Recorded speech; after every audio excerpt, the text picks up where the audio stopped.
They say that silence is golden, but in this dream home that I built after 30 years of marriage, it just feels like an echo.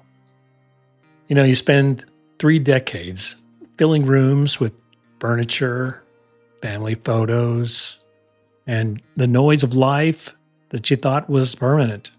And then one day you wake up and you realize you weren't building a home, it's just a museum. And now the museum is closed. I've been systematically deconstructing my life. The job, long gone. The wife, that chapter is closed. The kids, they're out doing their own thing. And now, in 3 weeks, this house will be sold. I've sold off all my possessions, my car, my telescope, all my hobbies. The dream. If I'm being honest, I'm really morbidly sad about all this.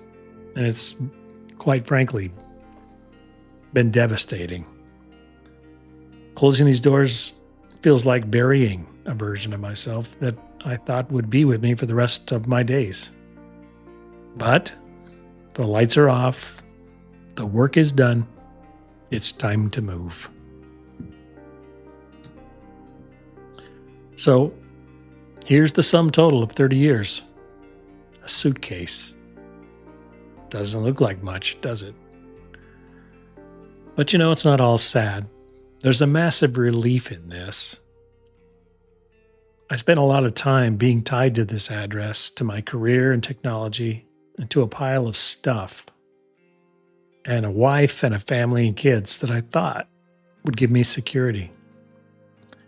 I was wrong. Those things are in my past now. I'll always be dad to the kids. I'll never lose that. But it sure feels like I'm losing everything else. But moving forward, not backward, that means selling everything, cutting the chain.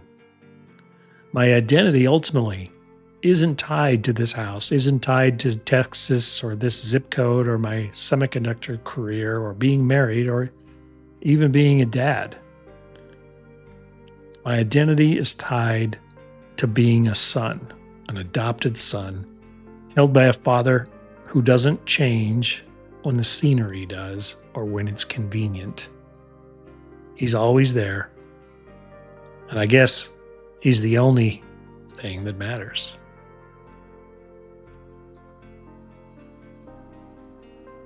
So I've got 3 weeks left in this place. And it's kind of lonely here, I have to admit. I walk around and I look at the rooms that were filled with photos and furniture and people and sounds and dogs and dog hair. And now everything is packed away. The rooms are empty. It's clean.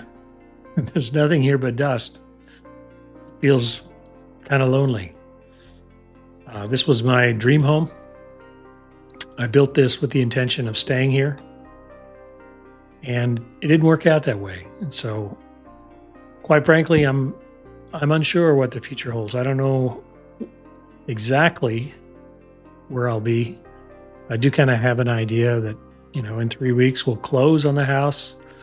After that, I'll take a visit to my mom and maybe some friends. And at that point, I'll be down to a single suitcase and my truck, my laptop, and my phone, and my hat, and that's it. And I expect that I'll sell the truck on my way out.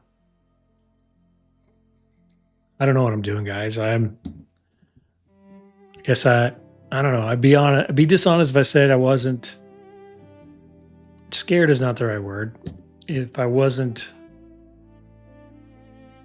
unsure. I mean, I've been to the Philippines 4 times. I know what it's like. And I have some contacts over there. I have Jenny, my girlfriend, and I have some male contacts that I've made through some Facebook online connections. And I'll be connecting with those folks. But I don't know where I'm going to live exactly. And I'm not sure how retirement's going to turn out. But I told you I'd give you the raw story, and here it is. I'd be lying if I said I wasn't unsure. Again, scare's not the right word, but unsure of the next step.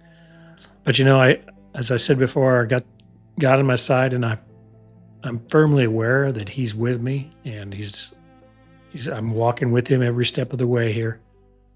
And so I'm saying goodbye. I'm saying goodbye to my job and my ex-wife and my kids and the dream house we built. And now I'm living off of my retirement funds. And in 2 more years, I'll start drawing on Social Security. So I'm sort of waiting for the Job chapter 42, verse 10 to kick in, where Job prays for his friends. And when he does, the friends who were critical or criticizing him, when he does pray for them, God blesses him double what he had before.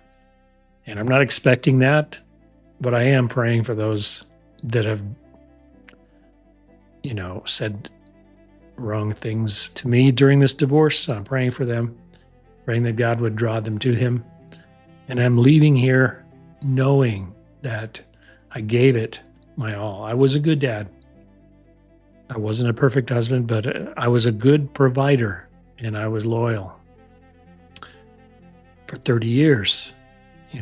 I am leaving with my head held high, knowing that I did everything I could this side of the marriage, and it takes 2 people. So I'm starting over, and I will miss this house. It's been, again, melancholy. So I don't mean to sound so melancholy. I'm optimistic for the future. I'm going to spend some time writing my book, my novel. I'm going to spend some time in YouTube. I'm going to spend some time exploring places I've never seen, beaches and places I've never been to, and food I've never tasted. And I'm expecting to spend some quality time with Jenny over there and really map out if marriage is in our future or not.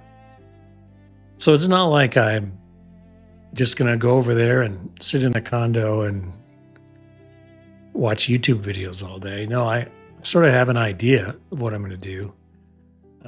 But as a man makes his plans, the Lord directs his steps. And so the Lord can change my steps along the way. Anyway, thanks for listening to me blabber. And thanks for watching my journey. And we'll see you on the next one. Stay tuned.